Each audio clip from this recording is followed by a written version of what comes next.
Episode 4. Build a service menu that customers can understand. Confused customers don't buy. A service menu should make the next step feel obvious. Customers rarely buy a technical process. They buy a working laptop, safer files, a faster office, or the relief of knowing somebody dependable will answer when there's a problem. Your service menu should make those outcomes obvious. Why this matters. There is money and trust on the table here. A long list of technical tasks may impress another technician, but can confuse a customer. Group related work into clear services, explain what is included, and state what happens next. This makes marketing easier and reduces arguments about price or scope. Follow the money. This is not tidy admin. It affects cash. A clear service menu reduces sales friction and operational variation. Customers can understand what they're buying, staff can quote consistently, and the business can measure each service as a repeatable unit. It also makes exclusions visible before work begins. This matters even more when technical problems are uncertain, because a paid assessment can become the safe route into a later repair rather than forcing the business to guess. What good looks like. Build beats promises. Show what you promised, what you did, and what happened next. If the evidence is missing, the process is running on hope. Hope is lovely. It is not a management system. Here is the test. Measure how often customers choose a service without needing a long explanation.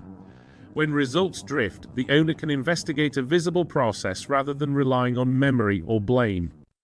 What happens in the real world? Here is what this looks like. A shop lists more than 40 technical tasks on its website, from virus removal to motherboard work.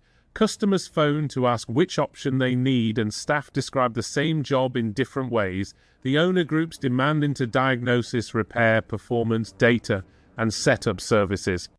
Each page explains the outcome, normal process, starting point, and common exclusions.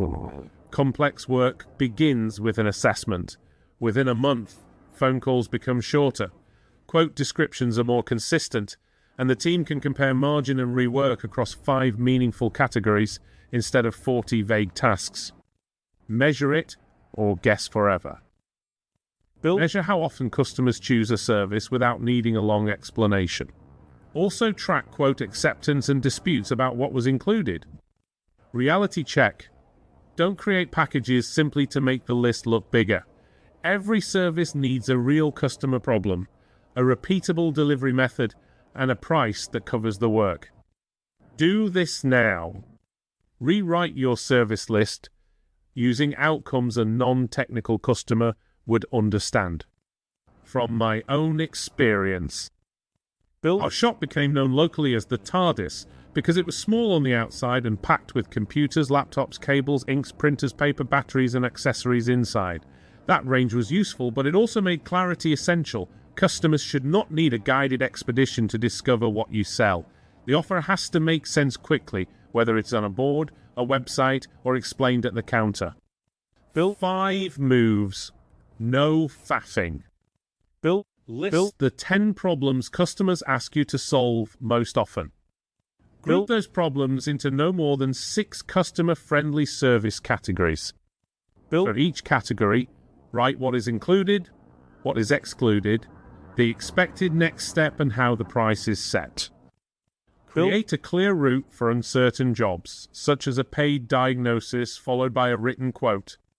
Use the same service names on your website, booking forms, invoices, and staff notes. Next week, know your true hourly cost before you set any price. About the author. This article was written by Mr. Philip Griffiths of Tech for Techs Group, drawing on his own words, knowledge, and first-hand experience of owning and operating a nationally award-winning computer repair business. It has been professionally edited and approved for publication.